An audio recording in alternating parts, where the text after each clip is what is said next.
She was always the only kid in rooms full of adults, the only 11-year-old at karaoke bars, the only 12-year-old at open mic nights, the only 13-year-old at songwriter rounds. While other kids played sports or went to malls, Taylor Swift spent 3 years being the youngest person in every room, singing country music nobody wanted to hear, getting rejected more than she got applause. But being the only kid meant everyone remembered her. And that's exactly what she was counting on. Taylor Swift was 11 years old when she decided she was going to be a country music star. Not when I grow up dreams. Not someday maybe wishes. She decided at 11 that this was happening and she was going to make it happen right now. The problem was that 11-year-olds don't get record deals. They don't get booked at real venues. They don't get taken seriously by anyone in the music industry. So Taylor did what she could do. She started performing anywhere that would let her, and that meant karaoke contests. Most karaoke contests in Pennsylvania didn't have age restrictions. They were held at bars and restaurants, places where adults came to drink and sing badly to Don't Stop Believin' and pretend they were rock stars for 3 minutes. Nobody expected a kid to show up. But Taylor showed up. Every week. To every karaoke night within driving distance of her home in Wyomissing, Pennsylvania. Her mom Andrea would drive her, wait in the parking lot, or sit at a table and watch her daughter walk into rooms where she was always the youngest person there. The first few times were brutal. Taylor would sign up, usually choosing Faith Hill or Shania Twain or Dixie Chicks songs, and then she'd wait, watch adults go up and sing, watch them get applause and cheers from their friends, and then her name would be called, this tiny blonde kid who barely looked 11, and she'd get up on stage. People would talk through her performances, not loudly, not rudely, but that low hum of conversation that tells you nobody's really listening. Adults at karaoke bars didn't come to hear children sing. They came to have fun with their friends, to drink, to sing themselves. A serious kid singing serious country music didn't fit the vibe. But Taylor kept going. Week after week. Different karaoke nights, different bars, different towns. Wyomissing, Reading, Lancaster, anywhere within an hour's drive. She'd sign up, wait her turn, get on stage, sing her heart out to rooms that weren't really listening. Her parents asked her if she wanted to stop, if it was too discouraging.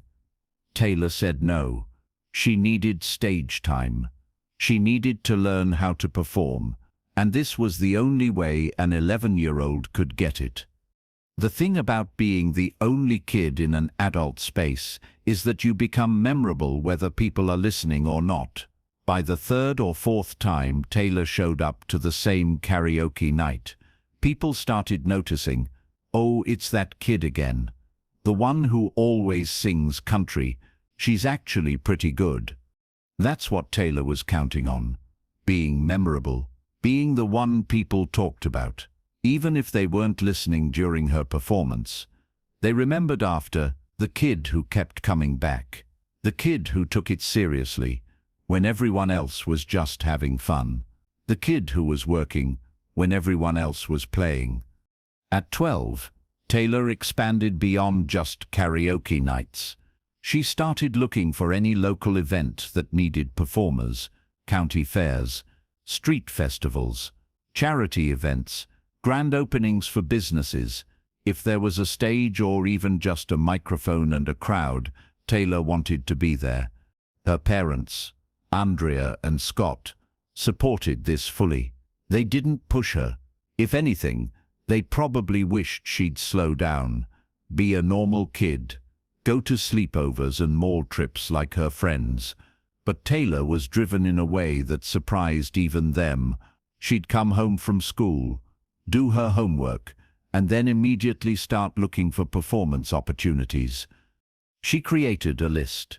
Every venue, every event, every opportunity in Pennsylvania. She'd call places, ask if they needed performers.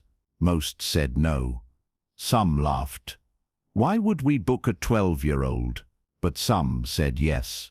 Not because they thought she was particularly talented, but because she was free, she was available, and she was persistent enough that it was easier to say yes than to keep saying no. The performances were rarely glamorous. County fairs where she'd perform between the pig judging and the tractor pull demonstrations. Street festivals where people walked past eating funnel cakes, barely glancing at the stage. Charity events where the audience was more interested in the silent auction than the entertainment. Grand openings where store employees were required to listen but clearly wanted to get back to work. Taylor didn't care. Every performance was practice. Every stage was experience. Every audience, even if it was just 12 people, was an opportunity to figure out how to connect. And that's what Taylor was really learning during these years. Not just how to sing. She could already do that. Not just how to play guitar. She was learning, but that wasn't the hard part. What Taylor was learning was how to make people care when they didn't want to listen. How do you get a county fair audience to stop eating their corn dogs and actually watch? How do you get adults at a karaoke bar to stop talking and pay attention? How do you make someone who came to a street festival for crafts care about a 12-year-old's country music? Taylor figured it out through trial and error. She learned that talking between songs helped, not long speeches, but quick, personal stories. I wrote this song about my math teacher, or this song is about moving to a new school. Suddenly she wasn't just a kid singing. She was a kid with a story, and people listened to stories. She learned that making eye contact mattered.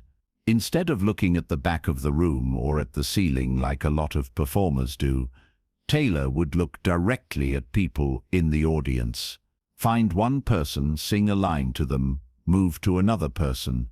It made uncomfortable audiences feel included instead of awkward. She learned that confidence covered a lot of mistakes.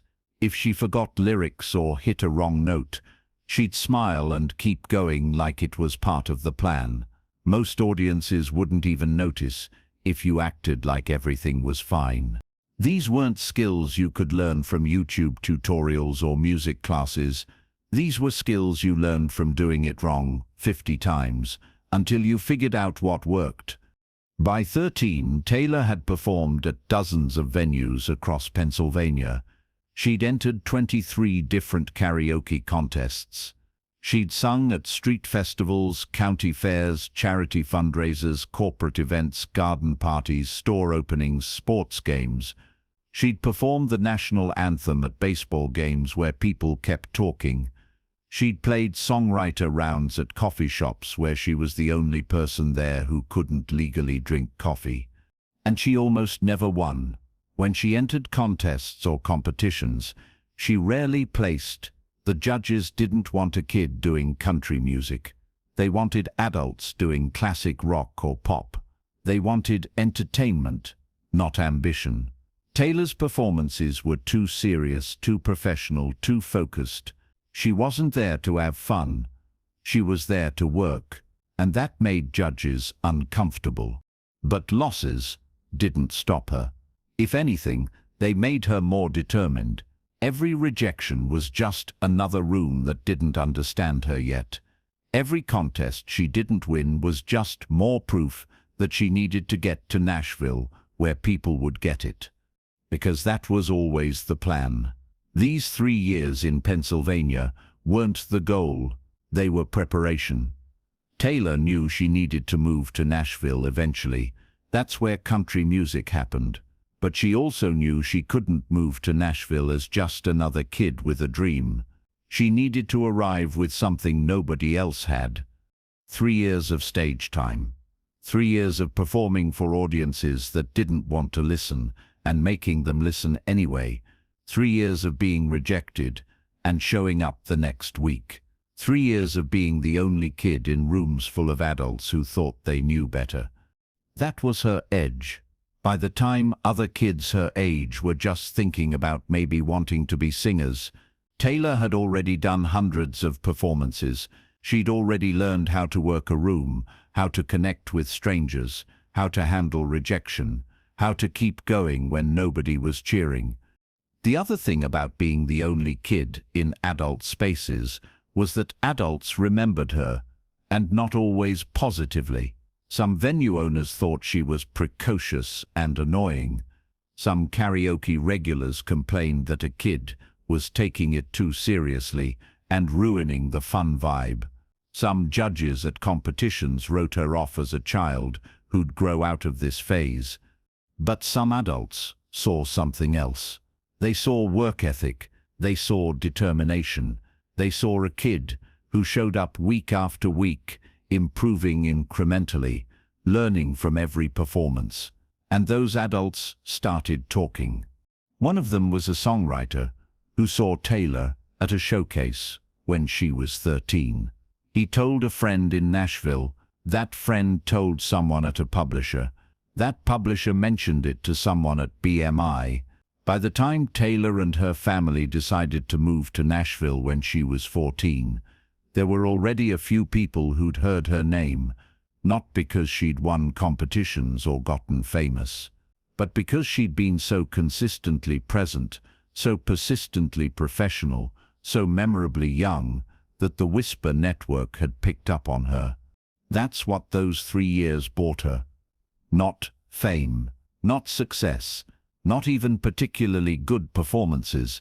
If you watch footage from those years, she's talented, but rough, still learning guitar, voice still developing, stage presence still forming.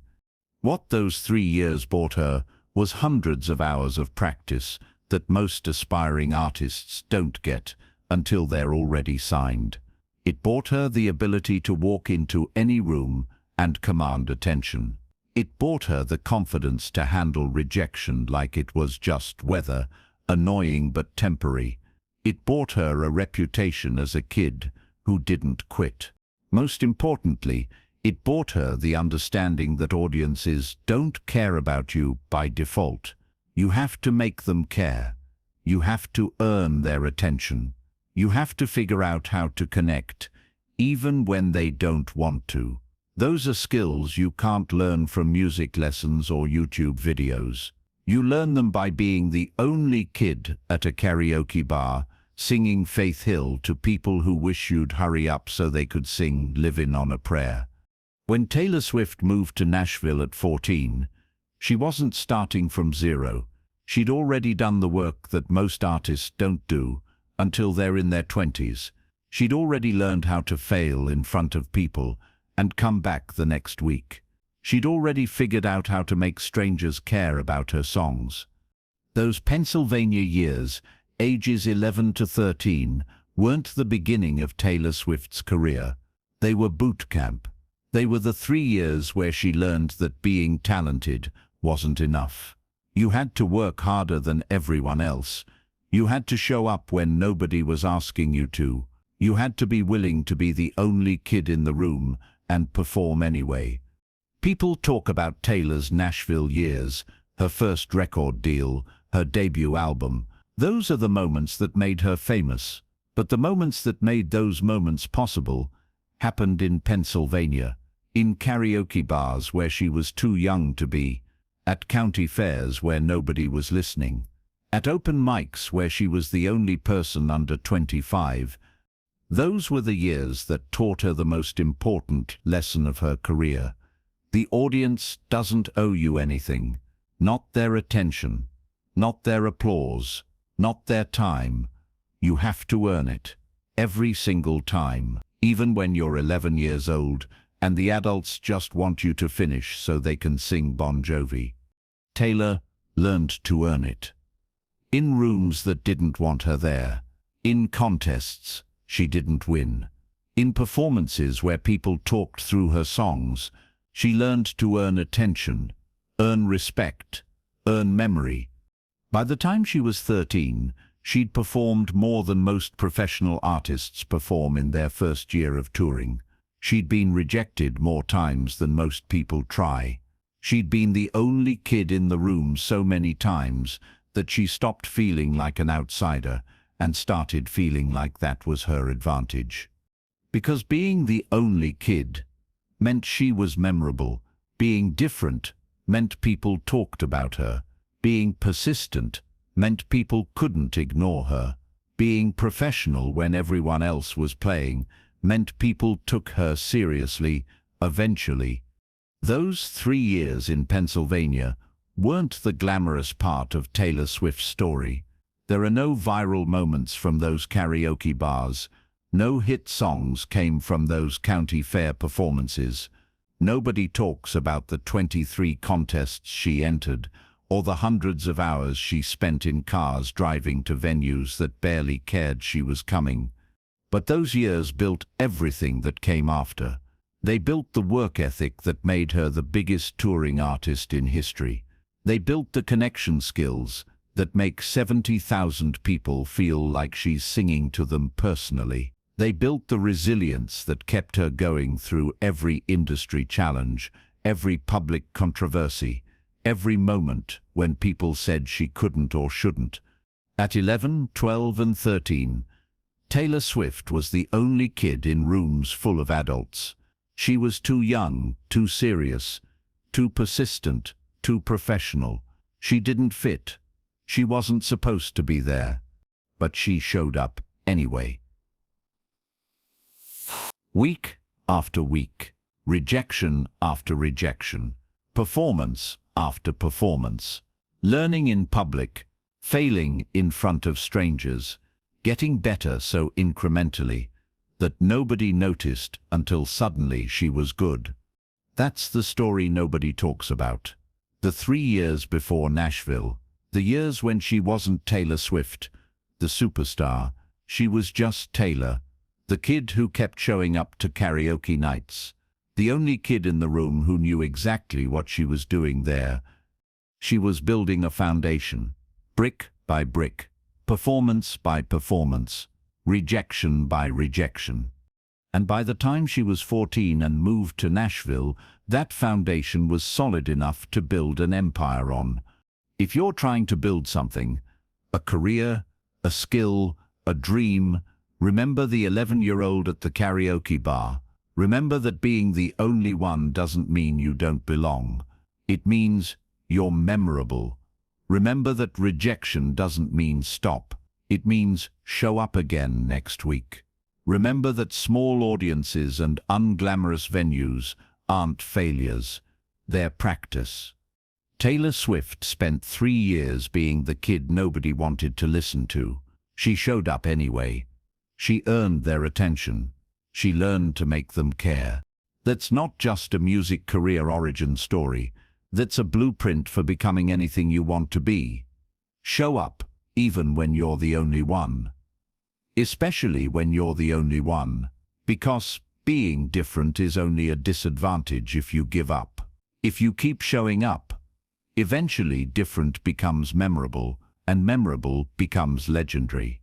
The only kid in the room became the biggest star in music. That didn't happen by accident. It happened in karaoke bars and county fairs across Pennsylvania. 3 years, hundreds of performances, thousands of hours. One persistent kid who refused to wait until she was old enough. She decided at 11 she was going to be a star. By 14 she'd already done the work that most artists never do. The rest is history. But it started in rooms where she was too young to be, where nobody was listening, where she was always the only kid. And she made them remember her anyway.